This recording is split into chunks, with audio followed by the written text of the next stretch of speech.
Let's crack open a beer and share some thoughts.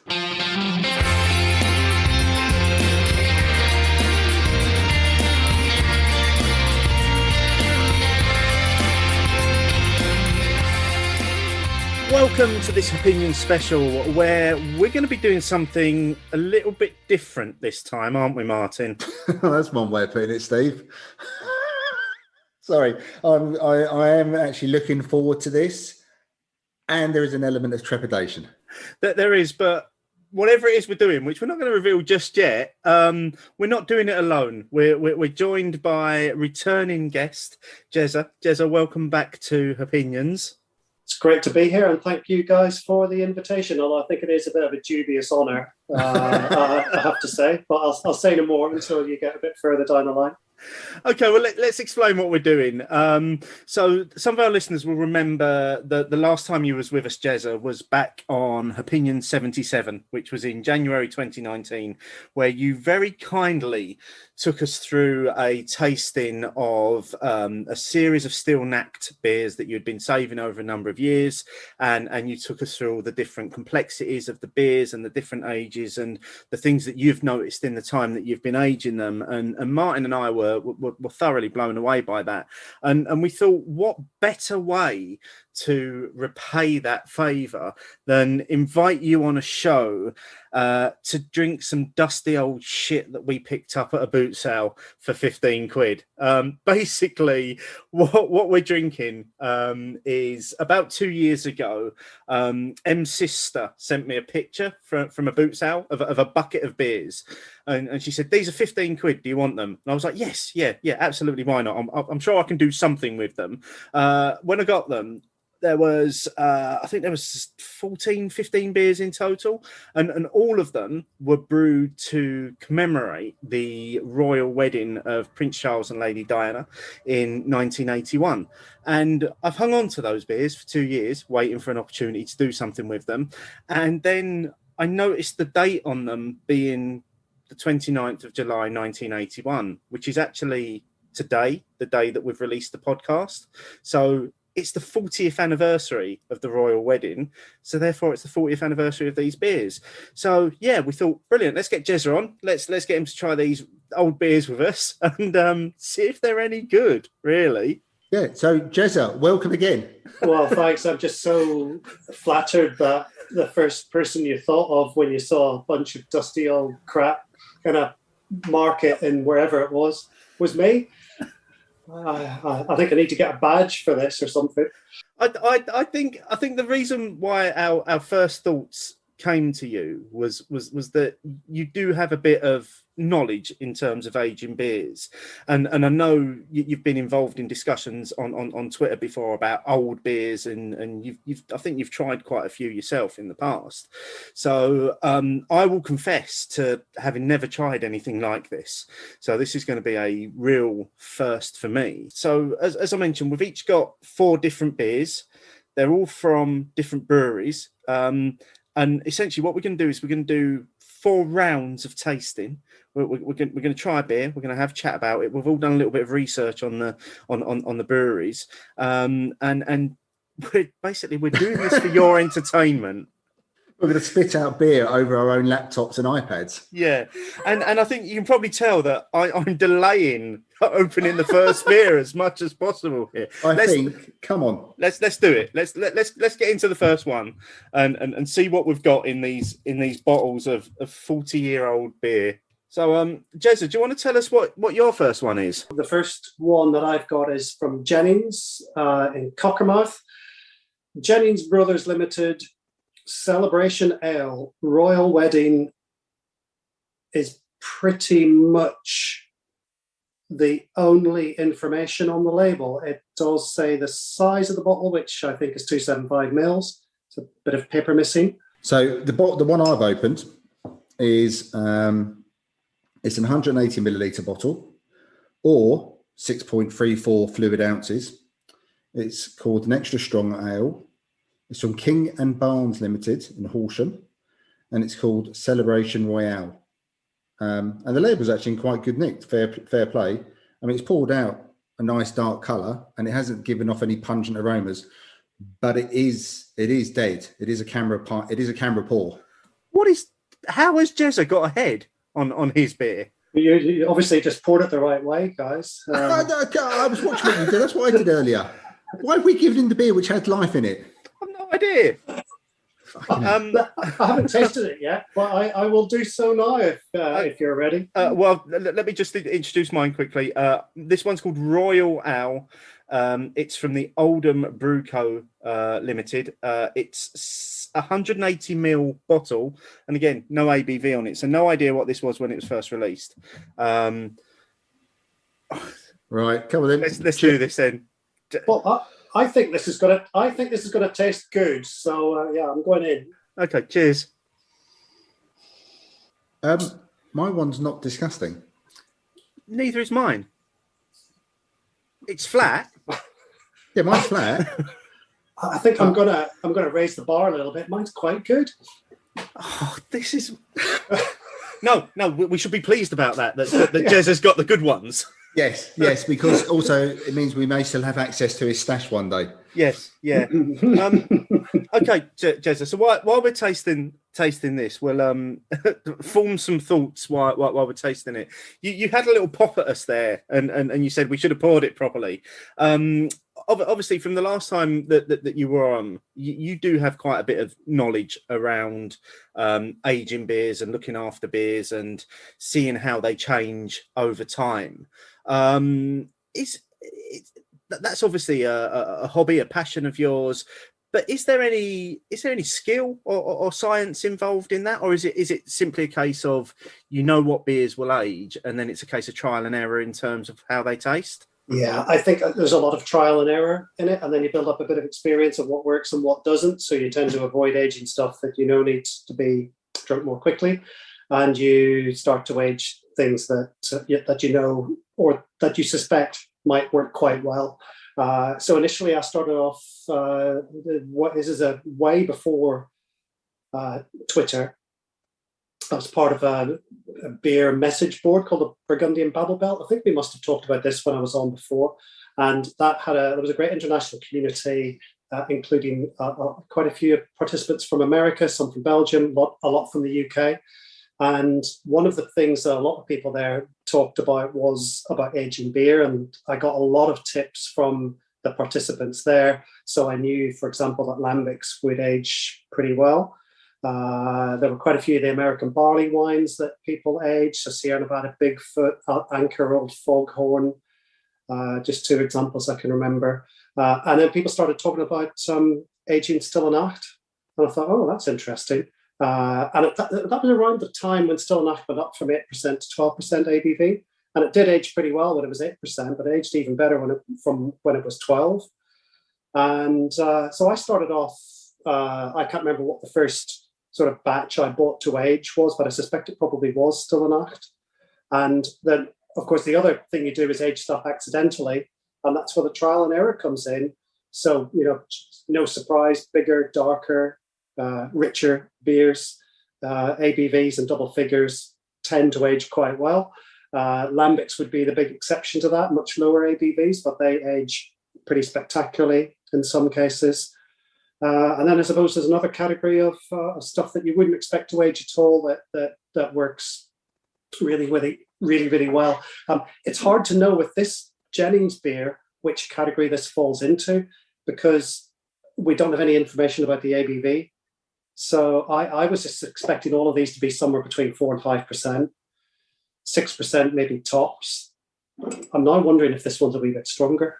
Yeah, I'm thinking, because my beer is quite dark, and there is some underlying sort of fruitcake flavour, which I know it says extra strong ale, so it doesn't really tell me much, and but I've got a feeling that certainly my set of beers may be higher than I thought they might have been. Because I think I was going to make that assumption as well, Jezza, because obviously your point there about the aging, I think in my head, when we first got these, I had it in my head, they may be quite lightish beers in terms of ABV. So I'm thinking that's that's another notch down, but it's taking what this could be because it hasn't even got the ABV to sort of back it all up. Remind me again, what was the brewery, the beer you're drinking? Jennings from Cockermouth. Okay, so Jennings are they part of the Marston's stable these days? Jennings founded at Lorton in 1828, concentrated at Cockermouth by 1887, following the purchase of Wyndham's Brewery. The public company registered in the same year with 41 tied houses, purchased by Wolverhampton and Dudley Breweries in 2005. It's obviously still brewing. The company renamed itself Marston's 2007. I think we've all got very similar stories about these breweries, haven't we? I mean, the one that I'm drinking is Oldham Brewery Co Limited. They were founded in 1868 and acquired by Boddingtons in 1982. And there was initially an agreement to keep the brewery open for 5 years, and then it promptly closed in 1988. So as soon as that agreement was up, they closed the brewery. In 95, it was acquired by Greenall, Whitley and Co, and ceased to exist independently, and then became part of AB InBev after that, but was closed in 2005 and later demolished. So the Oldham Brewery Co Limited is no more. Probably gone then. Yeah. It's a very, very typical tale, unfortunately, isn't it? Yeah. If it was, as I was writing my little notes of the 5 beers I had, so King and Barnes of Horsham. So King and Cerns Limited of North Brewery merged with G.H. Barnes and Co. East Street Brewery in 1906 to form King and Barnes Limited when the East Street Brewery was closed. King and Barnes North Brewery was acquired by Hall and Woodhouse Limited with 55 houses, and the brewery was closed in August 2000. So if we go back to 1906, that means that these breweries had merged in the 1800s, but by 2000, it's another one's gone and closed. Yeah. It's a shame, isn't it, when you start looking back over these breweries, and when you think about it, 40 years isn't really that long ago. No, it felt like I was writing obituaries when I was typing up my notes. It was quite sad because for some reason, I mean, King and Barnes, that name I was familiar with. I didn't really know much about them, and I just had a quick look on Untapped, and so under Kings and Barnes Brewery, it says no longer in business. But interestingly, people have had a lot of their old beers and put them in Untapped. Oh, okay. So someone's put in the Festival Ale 1998, Christmas Ale 1996, and I did see a Jubilee Ale 1977. So someone has put into Untapped a beer 4 years prior to this one we're drinking now. Goodness. So I'm going to find out if this one's in it, and I might add it myself now that I've seen that other people have done it. Yeah. Yeah. I was wondering how many of these I'm going to have to add from scratch. I haven't looked, but I'm going to guess. Most of them. What are we getting flavour-wise? Because I've got to say that the aroma on mine isn't awful. It's quite reminiscent of port. It's a little bit earthy. Colour-wise, it looks like a barley wine. I think if this had a little bit of life in it, the flavours that would come through would be very characteristic of a barley wine. That there is some subtle sweetness in there, some raisins maybe, a little bit more earthiness on the finish, and a little bit of muskiness as well. And I'm just guessing that's the age. Yeah, see, I haven't got much on the aroma, but the flavour, actually, the more I taste it, the more I'm thinking the flavour is quite nice. It's rich, dark fruit cake is what I'm getting off this. And there isn't a residual sweetness. There's quite a heavy sweetness to it as well. The only thing lacking two things lacking is any sort of aroma, but then I'm also grateful it's not the wrong kind of aroma I'm getting. But yeah, it's the life. There isn't any life to sort of lift it, but for a 180 milliliter bottle that has probably been stored in a variety of locations open to seasons over the last 40 years, as the first one, it is way better than I thought or hoped it would be. So I'm getting a great aroma of sort of marmalade, almost a marzipan type aroma. Some lovely mix of rich fruitcake, wintry flavors. It's evocative of winter. The flavour actually is very similar, but actually now we're getting a bit down the glass. It's fading a little bit, perhaps just showing its age. But overall, very, very impressed with this, and I think it's only going to be downhill all the way after this. Yeah, by hook or by crook, we could have ended up picking the first beer as the best one with no science behind it whatsoever. Yeah. Well, it's a complete random selection, wasn't it? Well, there isn't much to go on. I mean, if we talk about the labels, they don't give much away, do they? They're definitely all about the pageantry of the event. It's no doubting what the event is about, and minimal detail about the beer. Yeah, no. I think we've said no ABV on any of them, so very difficult to know where these started their life. Can't find the barcode anywhere either. No best before date. No information. No information that we might now consider to be quite basic, like that. I'm reminded of the probably, in my view, the best performing British beer when it comes to aging, certainly of recent decades, has been Thomas Hardy's in its various iterations. And I had a 50-year-old version from the July 68 bottling. It was one I picked up in Pitfield Beer Shop about 20 odd years ago and kept it till it was 50 years old. And I had it about a year ago. Must have been a year. It was before the pandemic, but shortly before the pandemic. Shared it with Steve, who helps with the beer guide. And it was a great experience. And I know it wasn't a fluke. That's what that beer does. And they put 25 years on their label, if I remember correctly. So I'm wondering if best before was mandatory in those days, what would they have put on these beers? It's actually quite mind-blowing that these beers were all brought out by so many breweries. And we've only got a snapshot. I mean, let's presume that other breweries must have done the same. Yeah, I imagine so. There's a lot of beer that people they assumed, a bit of yeast there at the bottom of your So I managed to avoid pouring the sludge. I've drank everything else, but I'm not going to drink that bit because it is very muddy. Just poured it in separate now. And it was incredible how well that beer poured, given its age. Mine, I'm just looking at the bottom of my bottle, actually. Mine is imprinted. Any sludge of mine is imprinted at the bottom of the bottle. Yeah, likewise. Which would tend to indicate that this bottle has spent most of its time standing upright as well. I've got mud literally come out of the bottom of mine. Just a dark brown liquid that isn't even anywhere near reminiscent of the beer that went before it. Yeah. But isn't it quite weird that for whatever reason someone has held on to these? I honestly think, given the state that they that Hannah picked them up from at the boot sale, they were literally just thrown in this. I think it was a metal milking bucket with a bit of cloth covering them. They've clearly not been looked after. I had to clean all of the bottles up when I got them, because I'd say most of these bottles were covered in some sort of mold as well. So they've clearly been kept somewhere damp, or as you say, Martin, they've just been open to the elements season after season somewhere. But having said that, what I will say is that our initial thoughts on the first beer each, I would say, have exceeded our expectations.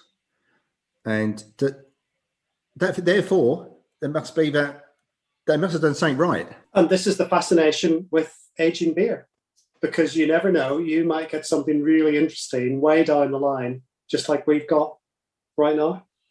Yeah, I've got to say that the first beer wasn't terrible. It was rather enjoyable, and I am questioning the ABV on it as well, because my cheeks are feeling quite warm after it as well. I don't think it was massive, but I think it was. I'm not sure what to go for next, because I've got 4 still left. I know, so I've got 5, and I've decided all 5 have to go in one go. But now I'm just wondering what to go for.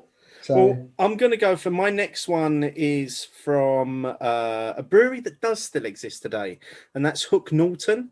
This is Royal Wedding Ale is next for me. So let's have a look and see what we've got in this one. That's a very tough cap to get off. hopefully it's done its job then. Mine had a bit of a. There's another massive head. There we go. I've got some head this time. Brilliant. I've Nice used, one. used the Jezza pour. I can't Look get a at cap that. off. Oh, this one smells really good, actually. All right, there we go. Look at that you one. see, you're both perfect. Look at that. Seriously, I mean, I'm not being funny. I know we're talking about look at that because we can see each other on Zoom, but my beer just pulled out a lovely orange, golden sort of orange hue with like a 2-finger head on it. I don't even know if I want to smell it or taste it because I might ruin the moment. Well, this one's darker than my first one. So mine is lighter, and it's much more an amber. The other one might have been a dark amber or a lighter dark ale. And it's poured a massive head without even too much effort.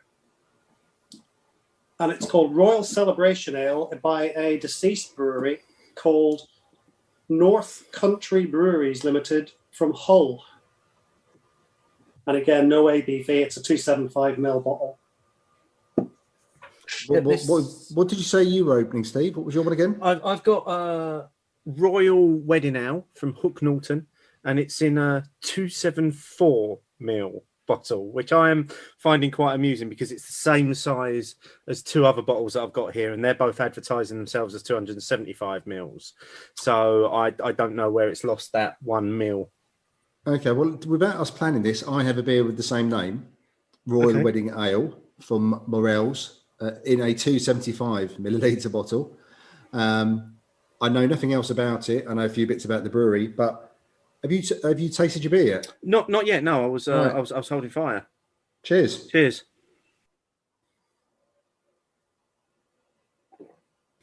That one's really chocolatey. Well, I would say I'm surprised at the chocolate comment because it doesn't look dark enough to be a big, rich, chocolatey beer. No, I don't think it is. It's dark. I mean, it's a dark brown, but I'm getting chocolate notes on it. I'm getting the real earthiness again, and it's a really dry earthiness on the finish. That mustiness is there again, which that's been in both of them now. So I'm just going to put that down to their age. But again, it's not disgusting. No, it's mine.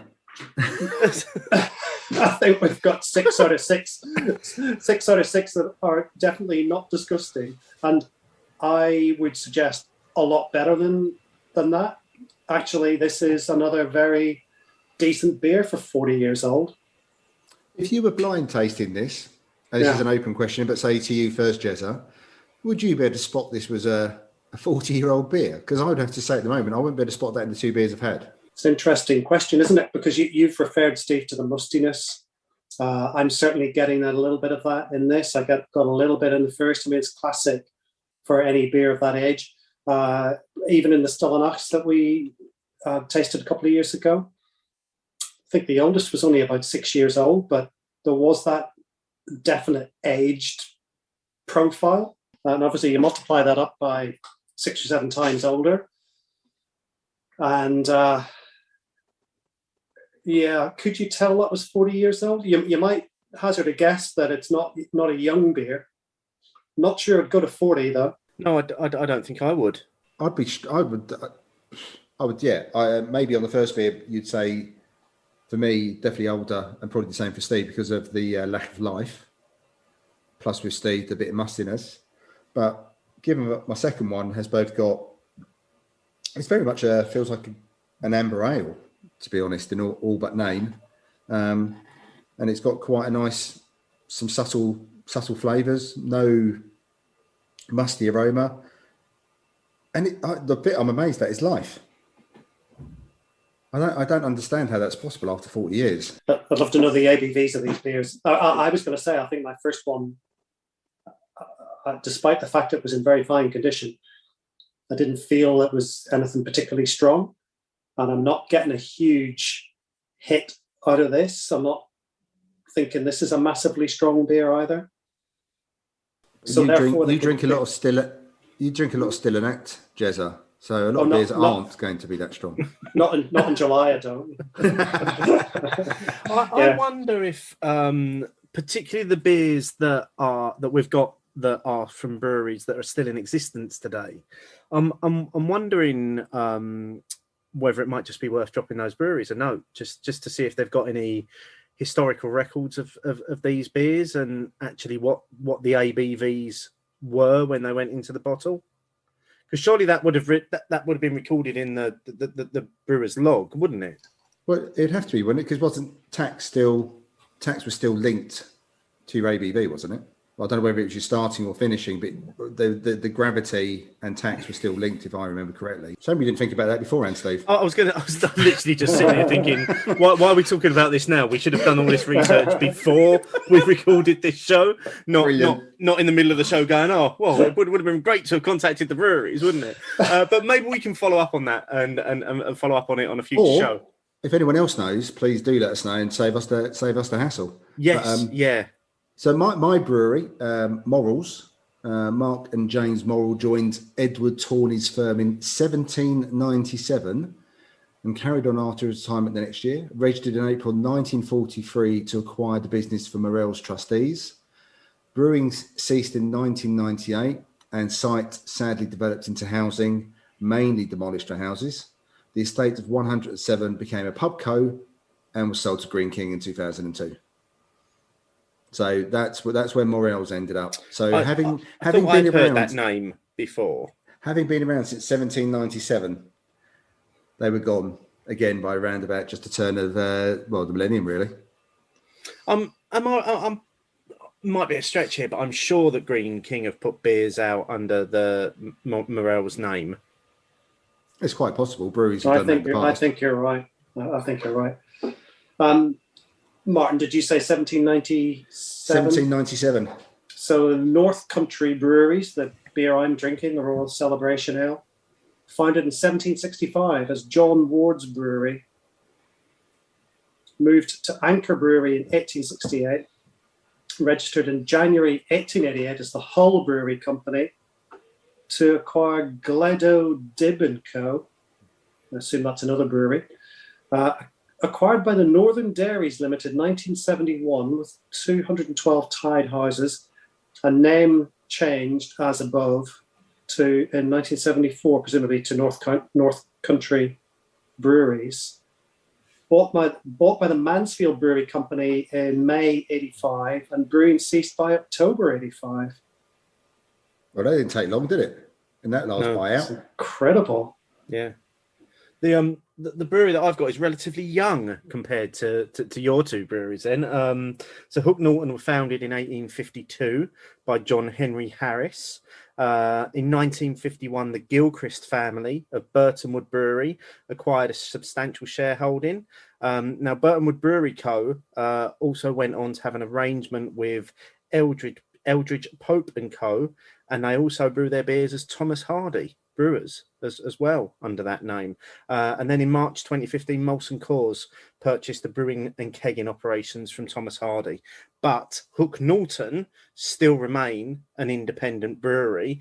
The original maltings of the Victorian Tower Brewery is now a visitor centre. There's a museum, shop, bar, and restaurant, and it's open daily. So it's one of the few breweries of these beers that's still surviving today. Yeah, I've never been there myself. I mean, it's Oxfordshire way, isn't it? Yes, yeah.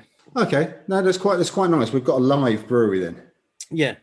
Yes, not quite the obituary we were writing then. Yeah, it's probably a good point to say while we're drinking this beer, which we've all got a fairly decent pour this time. I've still got head in mine, and I'd go so far as saying I've got a little bit of lacing going on down my glass as well, which I'm quite surprised with. But the three of us here are all of fairly similar age, so just thinking back to 1981 and the royal wedding, I know for me it was certainly something that I remember as being other than maybe like the FA Cup final or the Olympics, it was one of the first major events that I ever saw on television that got the sort of coverage that it got. Is that the same sort of recollection that you guys have from then?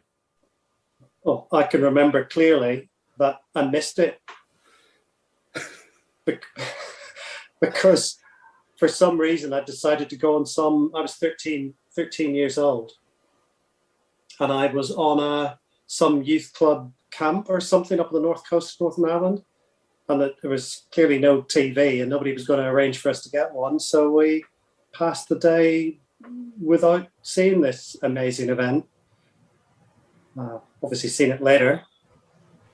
But I mean, I clearly remember. I remember my mum being incredibly excited about it. I was 10, and I couldn't work out why, but you sort of got carried away with the excitement. I remember the whole family sitting around the television and it being something that we had to watch together. Yeah. But I don't, like I say, before that, I don't ever remember.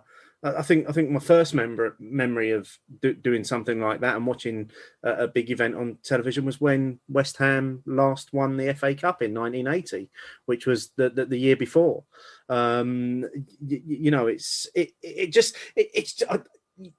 You still have those striking images from inside, because it was at St Paul's Cathedral as well, wasn't it?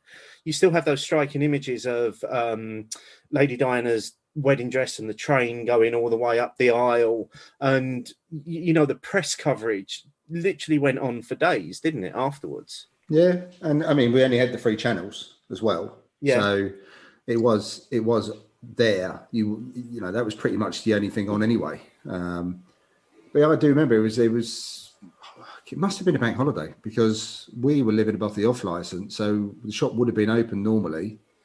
But I do remember we had to be quiet. We were supposed to sit down. We were supposed to watch it. We were supposed to pay attention. And my mum saying how beautiful Lady Diana looked in the dress and all this kind of stuff. And I'm not sure I took it all in, but I vividly remember it being an event to watch. And then the whole thing about them travelling all the way back to Buckingham Palace, them going out the balcony, all those sort of things, whether I got it all or not. But yeah, before that, it was the same as you, Steve. It's sporting events.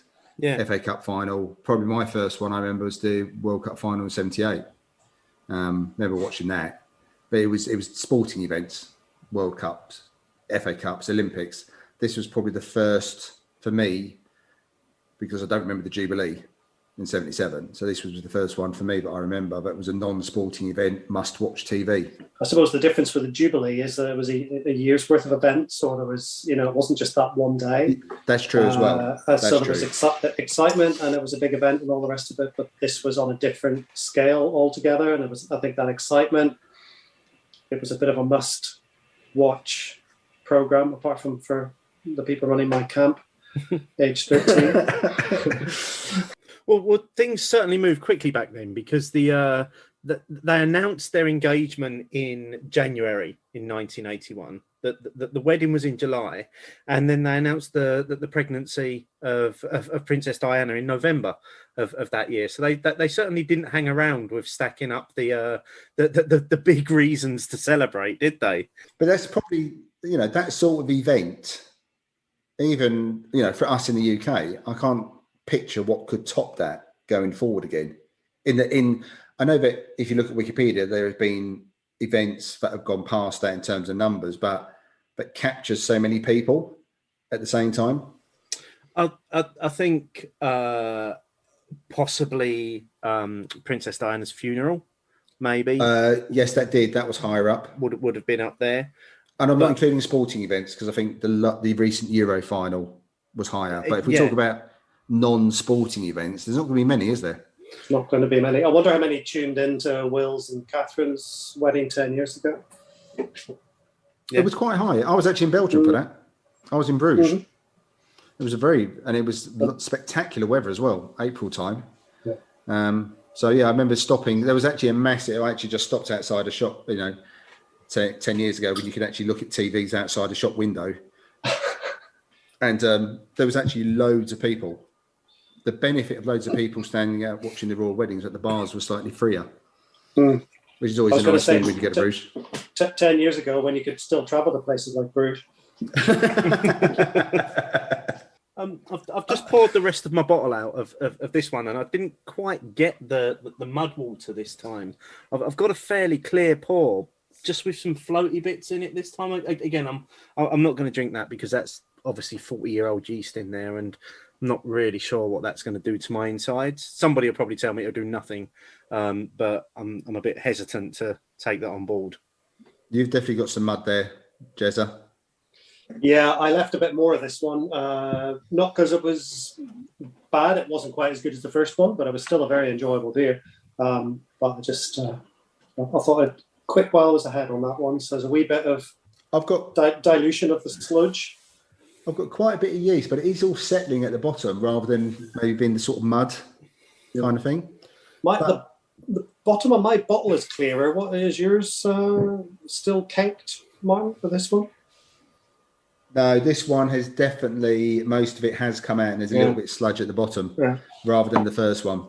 I'm quite excited now to see what comes next. I'm opening my next one. I'm really, really excited about this little experiment. Now, I'll tell you what, though, these caps and half been put on, haven't they?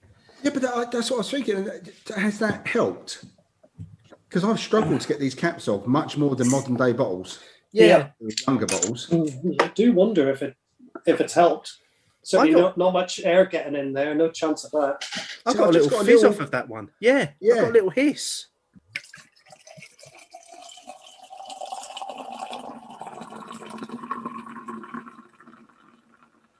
Okay, I'm really happy with that, Paul. Look at that.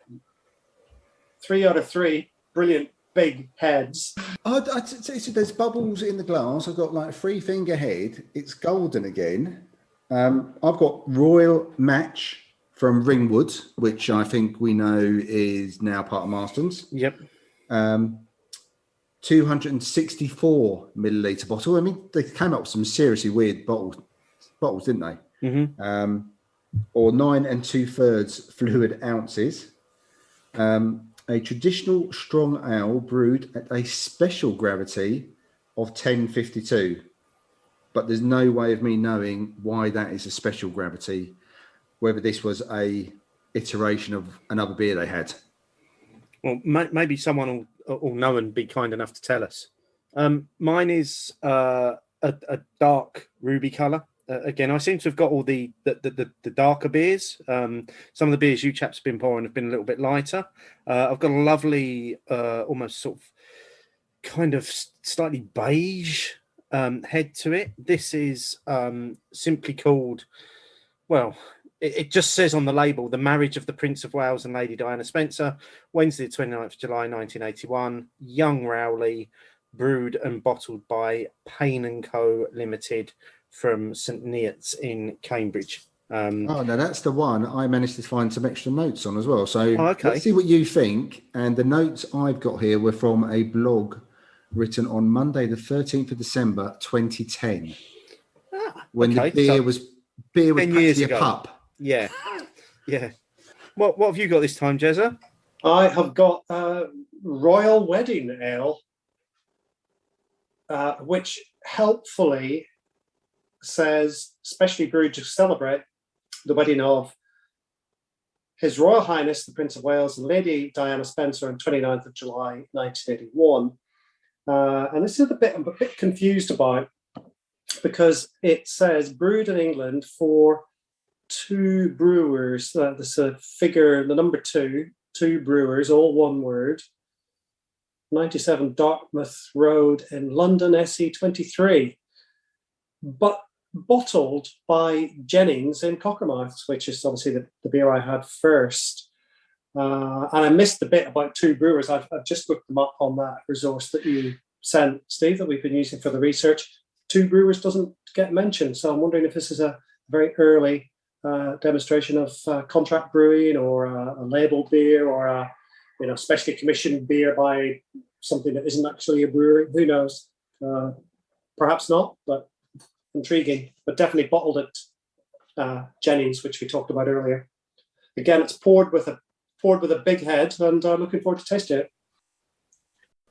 Ooh, that's a nice one. Compared, I'm going to say it's this first one where the aroma has been a little bit iffy for me. It was musky again, but it was more on the damp side of musky. However, getting into the flavour, it's deep, earthy, dark fruits, caramel, and it's thick. This has got a lot of body to it. This one, it's actually very, very delicious, which I'm very surprised about. I've got to admit. Yours are getting better as they go along. They are. Yeah, I think I've kind of. You'll see what one comes up next, but the one that I'm doing last, I saved to be last for a reason, because I had a suspicion about it. So we'll come to that when we get to it. This is probably the lightest in body and feel, and probably colour as well. I can't tell because of the way the light is, but it's got actually still got quite a gentle carbonation going on. A little bit of lacing on the glass. Again, what I haven't had at all, and don't know whether this is me at the moment, but I'm not really getting much in the aroma. So I'm not getting anything putting me off, which I know for these kind of beers sometimes. And I think we've had it, Steve, with one or two Fuller's iterations when we've done it. But that cellar muskiness can be a bit off-putting. But there is a flavour there. There's like an underlying, almost like I'm going to use the orange marmalade moniker going on. Very light, very subtle. Again, I would never be able to place this beer as being a 40-year-old beer. I mean, Jennings was only 3 years old. Ringwood, my one, was only 3 years old when they made this beer anyway.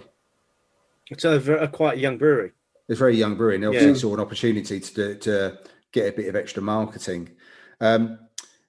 Your beer, Steve, the beer I found said the beer poured a very dark red colour, but was completely flat and had bits floating throughout. See, they just didn't know how to pour it, did they? Pour it correctly. That's why you get an expert on that knows how to pour these beers. Exactly. And tells you how to do it. That's why we invited. Yes. The aroma was stale and not pleasant, and although the taste did have some subtle hints of fruit and sweetness, I decided that a couple of sips was more than sufficient. Disagree. And you're having it 11 years on. I'm having it 11 years on, but also I will say that after acquiring all these beers 2 years ago and cleaning them up, they have been mostly in a dark cupboard until about 8 weeks ago when we decided we were going to do this special. Obviously, yours then got distributed to you both, and my selection went straight into the fridge at that point, where they've been ever since, until about half an hour before recording tonight. So I would say that we've probably benefited from having beers that certainly for the last 2 years have been looked after. I do wonder if it's possible to help a beer improve if it's been treated badly before, though I suspect if the damage has been done, then it's going to be difficult. Surely. It's going to be difficult to do much about it. Maybe we're just lucky. Could be luck.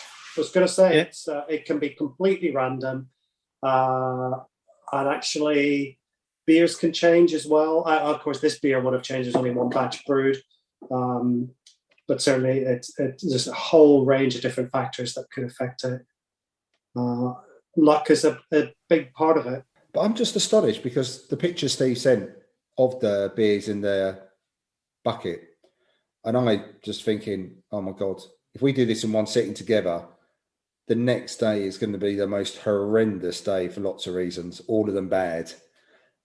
And, well, unless there is going to be a bad reaction, but I can't picture right now, I'm 3 beers in and I'm still pleasantly surprised. And I hope that's coming through because I'm just amazed at the condition of the beer, and that there is all 3 of the beers I've had so far have had an underlying flavour that I've liked. Yeah, I think that the most surprising thing for me is that they've simply been drinkable. Because I came into this thinking we'd take one sip, that would be it, and then they'd get drain poured. But actually, apart from maybe the tiny little bits in the bottom of the bottles that we've been leaving, I've been drinking near all of mine, and I've been really enjoying them. Yeah, me too. And I think this is the least enjoyable of the three, but I'll probably still drink most of it. And I think that the difference with the first one in particular is it's a much lighter beer. It's definitely got that mustiness, but it lacks any of those big fruitcake flavors we mentioned for a couple of the early beers. You mentioned a bit of chocolate in one of yours, Steve. Mm-hmm. I'm not getting any of those richer flavors, which I really enjoy in some of the aged beers we've been talking about. I'm thinking particularly Westlake 12, Thomas Hardy's as well. You get all of those big characteristics of cake and fruit and Madeira, and it's all gorgeous. This has got none of these, but it's actually still really, really pleasant. I'm just trying to put my finger on what it is I am getting from it.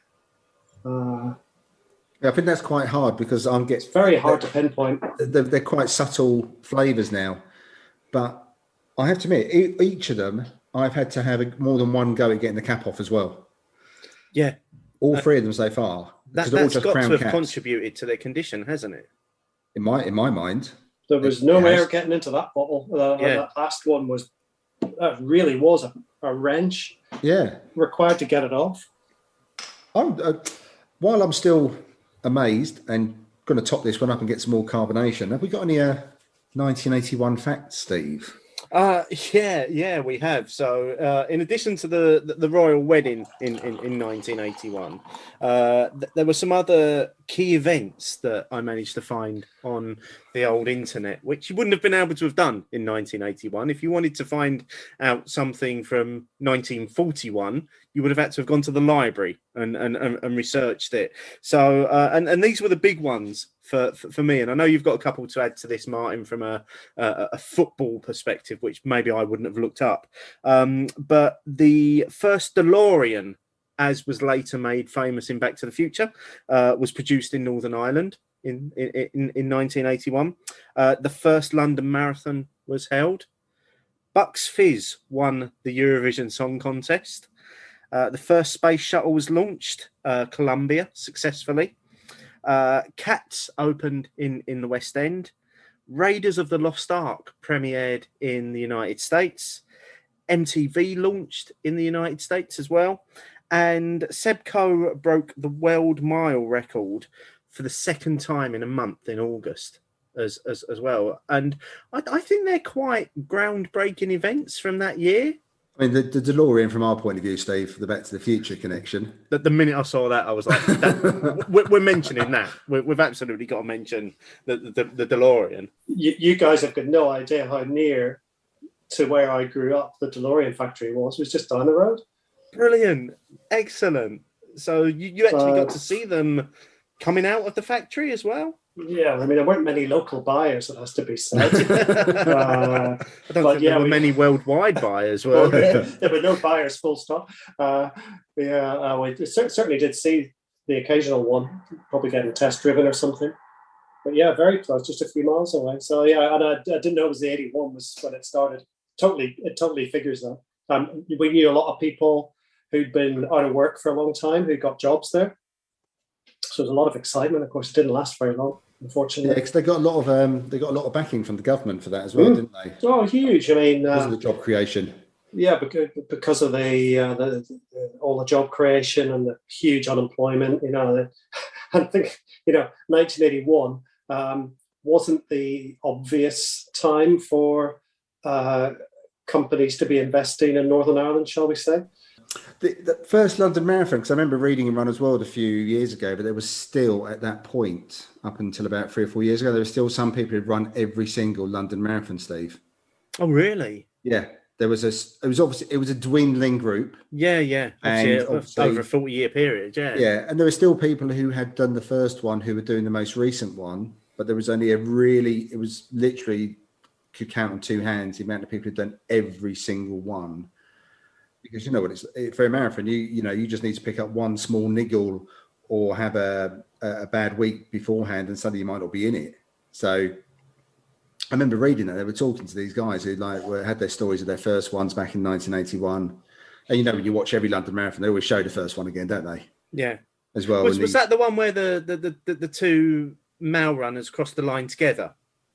They almost joined hands and made a point of crossing the line together. It could be. think. Actually, I can't remember. That's an interesting point, actually. But yeah, I just found that particular stat amazing as well. But tying with the sporting theme, obviously that year, FA Cup winner was Spurs, which most people probably won't remember the actual final, but maybe remember the replay when Ricky Villa scored that amazing goal when he basically tiptoed his way around about 6-man City players to tuck the ball away.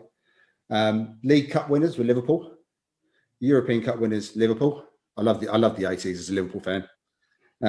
We should move off the subject of football now, shouldn't we? It's quite enough. Was that back when the League Cup was that thing with 3 handles as well? Don't know, because I think we were getting into the territory of becoming the Milk Cup. Yeah, at that point. yeah. I still call it the Milk Cup. The first division champions were Aston Villa. So the first division at the time would be the Premier League equivalent now, wouldn't it? Yes, yeah.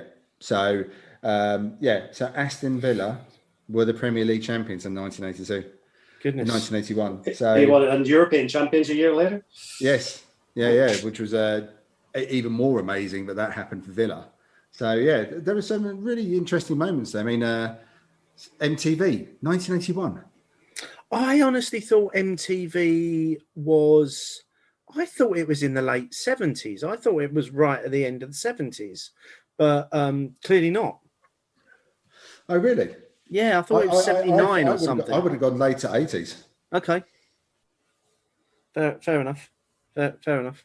But yeah, I mean, to think how much things have moved on in 40 years. And I think one of the things as well is obviously, we've said it a number of times about all of these breweries and how many of them just don't exist anymore, or how many of them were subsumed into other companies and became part of other breweries. And this one that I'm drinking now from the Payne and Co in Cambridgeshire, for me probably had the most interesting story of what and who they became over time. So originally founded in 1831.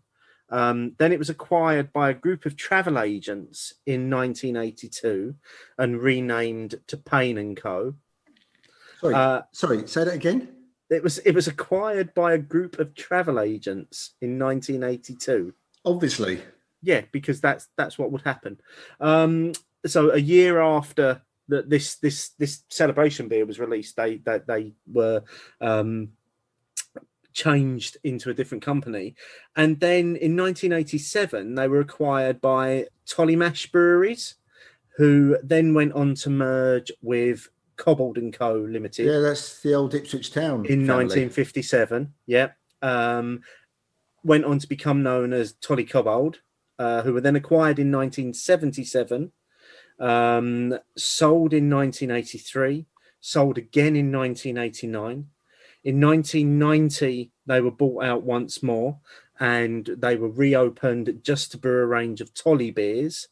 But then it closed again in 2003 and was eventually bought out by Ridley and Sons. And we know now that Ridley and Sons were eventually bought out by Green King in 2006.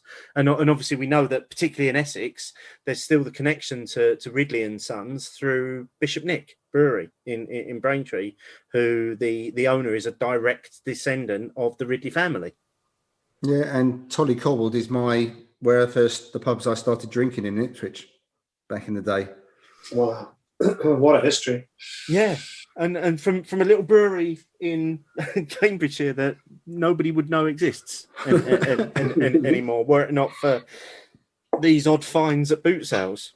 Fair enough. Well, I'm ready to open my fourth one, and as I've got a fifth, I'm just going to open this one now while you two are palate cleansing, if that's all right. Yeah, I just had some water because I just finished off that last one, and the end of it, while it was quite delicious, there's quite wouldn't go so far as saying it was a cloying feel, but it's quite an oily stickiness that you get from these beers, particularly that one at the end as well, was really sticky at the end, and there was a little bit of spiky bitterness coming through as well, which I was quite pleased to feel. But certainly when I finished that, I definitely needed a good guzzle of some water to cleanse down a little bit. Well, I've opened the fourth. So Royal Wedding, 29th of July 1981, Moorland from Abingdon. So Abingdon-on-Thames, England, Moorland, 275 millilitres. I've got a bit of information about the brew, which I'll share in a bit. Dates back to 1711. It's the earliest date I can find for this one. And again, it's a brownish golden colour. It can't come out too well on the screen because of the natural light behind me. Looks like it's got a bit of life in it. And You've definitely got a bit of a head there, Martin. Yeah, so I'm quite pleased with that. Mm-hmm. Well, I'm gonna open my final one, and this is kind of the one that I've been banking on because of who it's brewed by. So this is simply called Royal Wedding Ale, and it's by Shepherd Neame. So I've got some confidence that it might have aged well, because I know that Shepherd Neame do their annual Christmas beer, which is designed for aging. Whether this was designed for aging or not is another thing, but I'm intrigued to see what happens. Mine was fine again. I mean, I have to admit, I'm just going into each beer thinking there's going to be some off flavours or off aromas or something really pungent, and it's not happening. And I think I'm being caught out every time consistently. Yeah, I'd love to know what that last one really intrigues me, because I think there was a cracking beer in there. What that would have been like fresh. Yeah, it would be lovely to know, wouldn't it? Because I think my first one, which was the darker bit, the one I was getting some of those rich fruitcake notes from, maybe fresh, but maybe within a year or so of it coming out, that would have been a fantastic beer, or on cask, where the cask suspense would just lift it that little bit as well. Whereas the other ones have been very much more. But again, I'm saying, I have this thing in my head, but even when we were only 10 years into Camera in 1981, weren't we? So 71 was when they first got together, or when it first had some sort of formation. And so, it was still working its way through the system with these breweries getting these beers and stuff. And I know that real ale in a bottle probably hadn't been classified then, but these all feel like real ales that we're drinking so far. Yeah, very much so. I've just remembered what that last one reminded me of. It was like a slightly less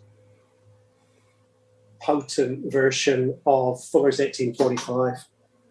Somewhere in that territory is what I think that beer might have been like when it was fresh. And it was slightly annoying because there were some really good bits left, but it just got that bit too much of that mustiness, and a bit too much of the flavour had fallen away. Slightly frustrating, because I think it was a cracking beer at one point. It's quite interesting picking up on what you're saying there, Jezza, particularly in this day and age of drink fresh, hops fade fast, and beers are designed to be put in cans and to be drunk as quickly as possible. And you think back to 40 years, and it didn't even seem to be a consideration back then. I mean, as we've pointed out, there's no best before dates on any of these beers. There's certainly no bottled on dates. There's no suggestion that they should have been drunk fresh. Is there? No, and nor is there any suggestion that they might age well, which is, in stark contrast to the Thomas Hardys we discussed earlier, where they pitch for 25 years. Some of the Belgian lambics have 20, 30, 40 years on them. Yeah, Cantillon is 20, 30, isn't it, often? Yeah, I can't remember off the top of my head, but it's you see some serious dates. I'm pretty sure Driefontein have put 20 or 25 years on their bottles. And they can continue to get better. It's not just last till that time. They can continue to get better beyond that time. And there's been many examples of that. But, in general, I would completely agree. Beer, in general, is better fresh. And there's nothing better. We all enjoy going out to pubs. That's what we've missed so much over the period of the pandemic, when places have been closed. We love going to pubs and brewery taps and festivals to taste beer fresh, and that's when beer is presented at its best in the vast majority of cases.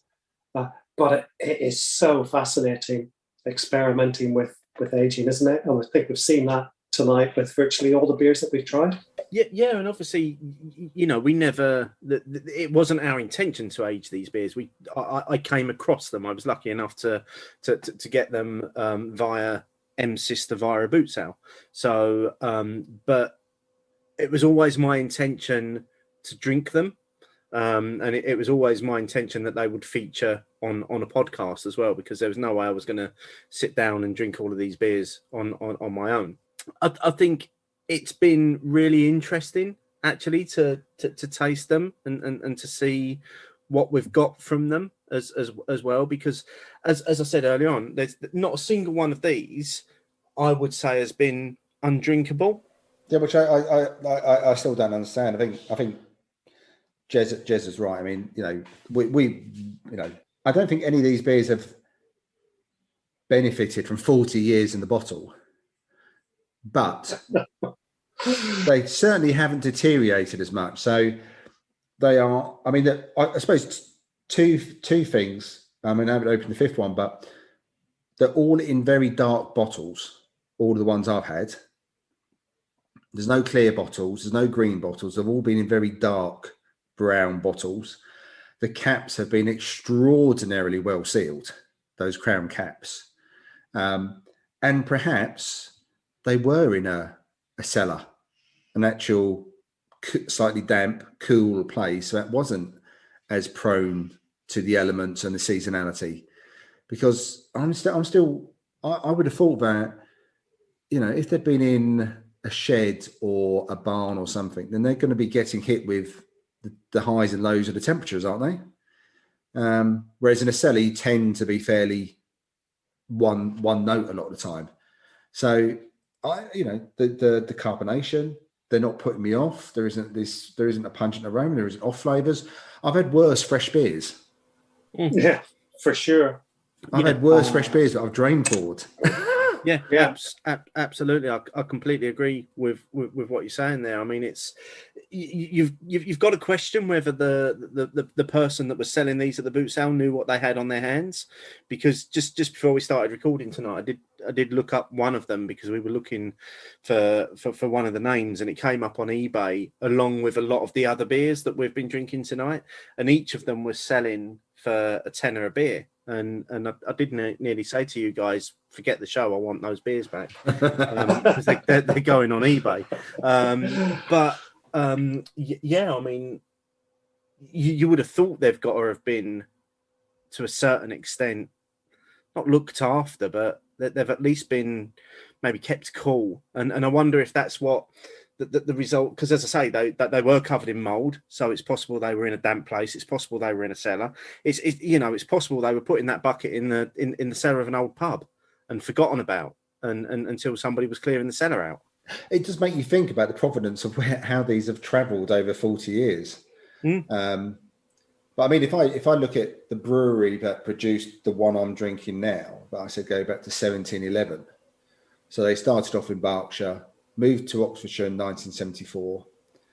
There were maltsters in West Isley by Benjamin Morland. Eagle Brewery acquired in 1861 and Abbey Brewery in 1866. The brewing was concentrated at the Eagle Brewery. Registered in October 1887 after the purchase of Ruddles Brewery Limited in 1997. Financial problems culminated in the purchase in 1999 by Green King and Sons Limited. So the brewery was closed, converted into housing, and the brands being transferred to Bury St Edmunds. Now, Morelands does ring a bell. Not the Moreland Abingdon-on-Thames, but Moreland does ring a bell as a name. But maybe that's coincidence, or maybe it's another one. Do you find it interesting how many of these breweries have eventually ended up under the ownership of Green King? And actually, I haven't mentioned which beer I'm drinking now. I saved the Green King Royal Wedding Ale for my fourth beer. 275 mils. Green King Royal Wedding Ale, specially brewed in celebration of the marriage of HRH Prince Charles and Lady Diana Spencer, 20th of July 1981.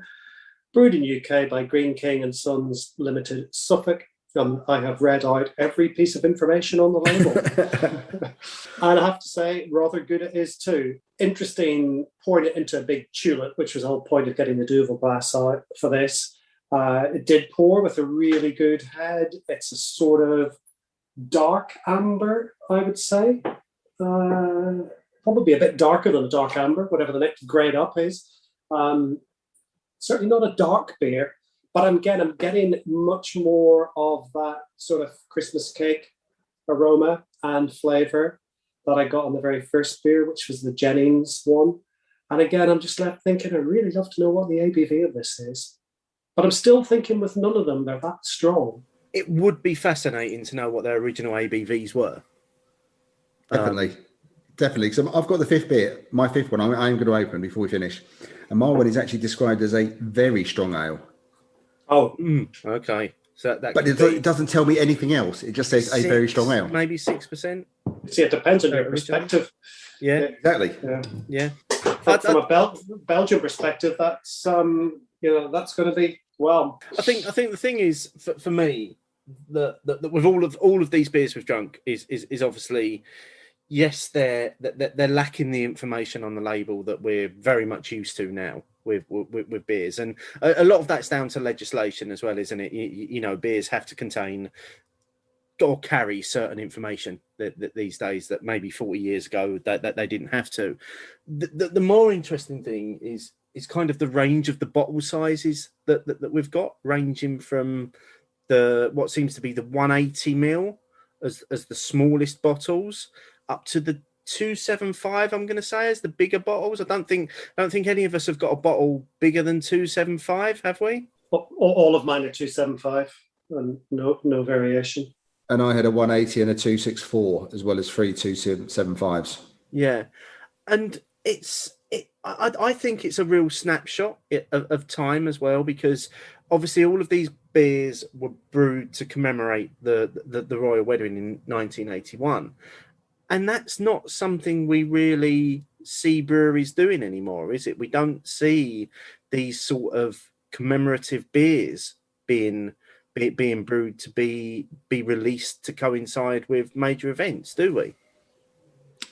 Not so much. I mean, you get, like at the start of the Six Nations, you'll get a load of trad beer rebadged with some sort of rugby moniker, won't you? I'm thinking that. I'm thinking you see quite a few cask beers, some of them with very dodgy pump clips for various things. The rugby springs to mind.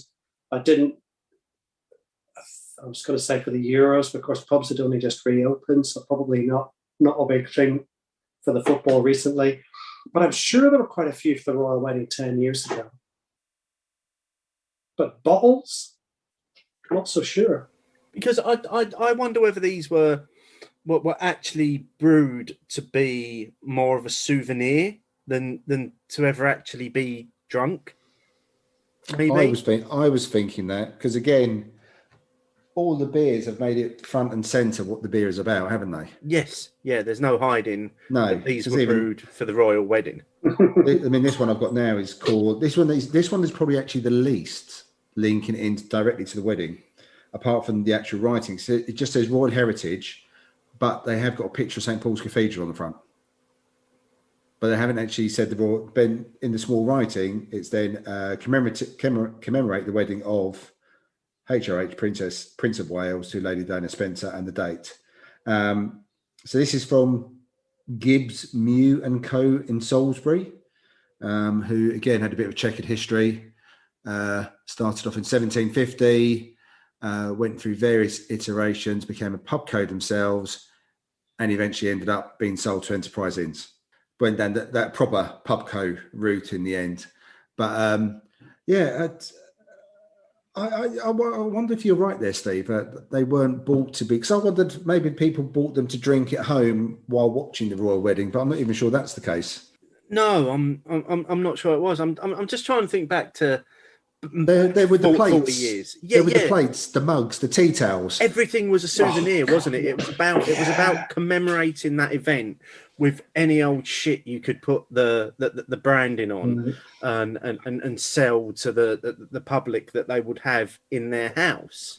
And I do wonder whether that was the main purpose of these beers, if they were brewed purely as souvenirs. I mean, I can't imagine that any of the 12 brewers that brewed the beers that we've drunk this evening ever stood and thought, you know what, in 40 years' time, somebody's going to be talking about these on a podcast. Well, they wouldn't have known what a podcast was. No. Back then. But I would have thought about 40 years either. No, but it would also be interesting to know whether whether the brewers are still out there and whether they've maybe got a crate of these beers in their shed.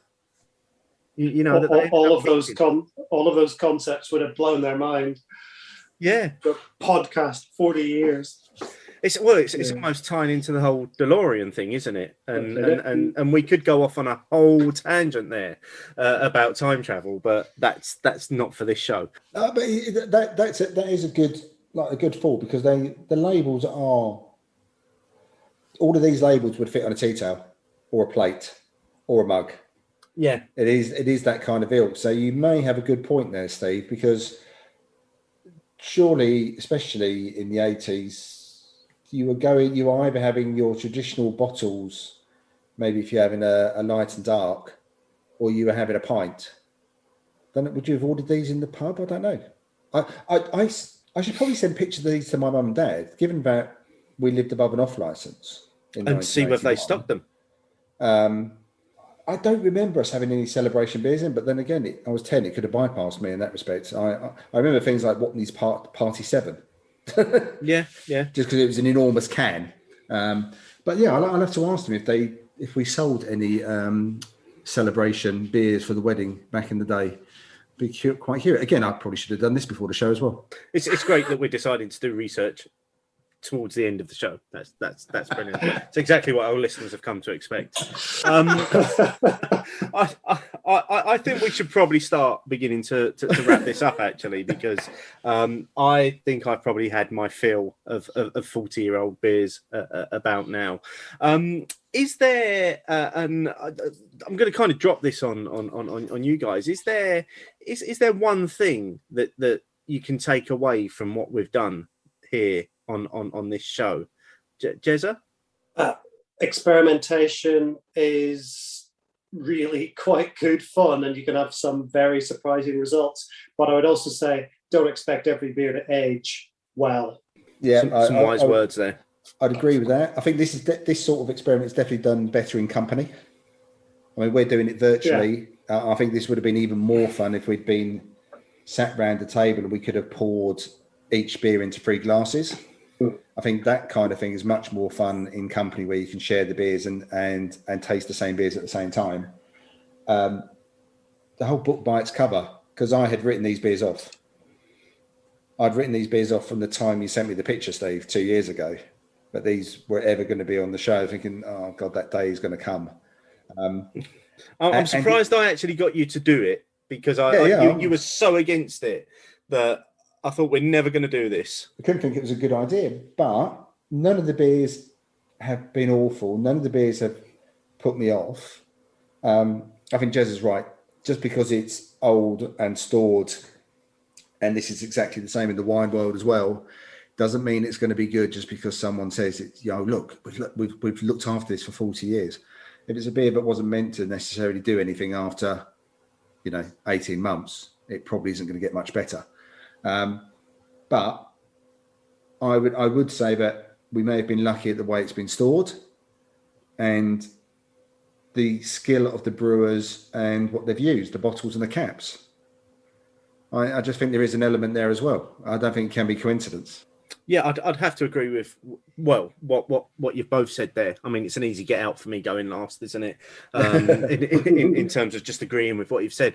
But I think we've been lucky. I'd say probably 3 out of the 4 of mine I've really enjoyed. I've actually really struggled with this last one from Shepherd Neame. It's not been as tasty as the other 3 I had.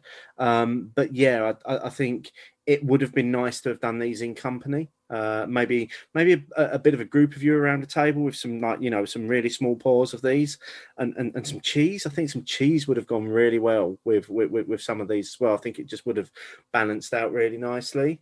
But I've really enjoyed the experimentation. I think it's been a lot of fun, and much like you, Martin, I wrote them off before we even started recording. But yeah, the fact that they've been drinkable, that's enough for me. I'm happy with that. I've got another thought, that perhaps we underestimated the skill of the brewers concerned. Yeah.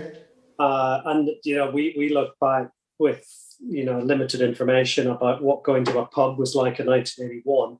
But the perception is that there wasn't much choice, and there was a whole concern about, saving real ale and, you know, big beer dominating and bland beer dominating. And actually, there were some good beers being brewed if you knew where to look. And it turns out that the random bucket, wherever that bucket was the place to look.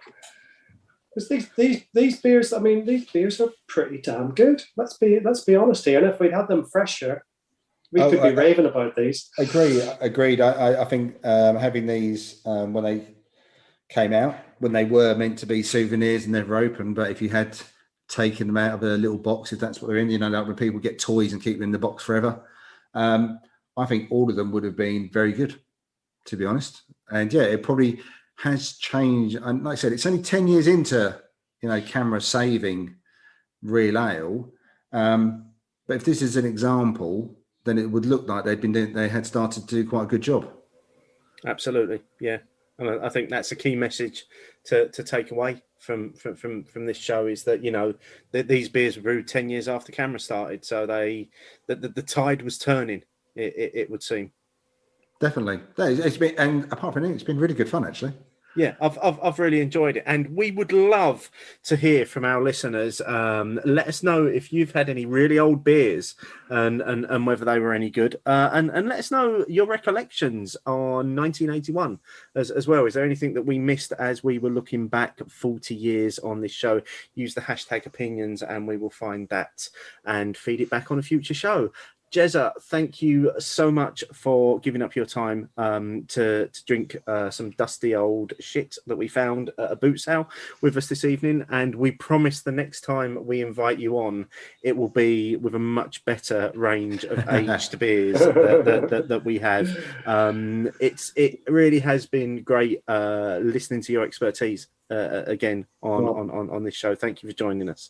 Well, thanks again for having me, and I have to say the experience was, as you've been saying, slightly better than anticipated. So I really enjoyed it too. Thanks again, guys. And I think on that note, all that's left to say is cheers. Cheers. Cheers.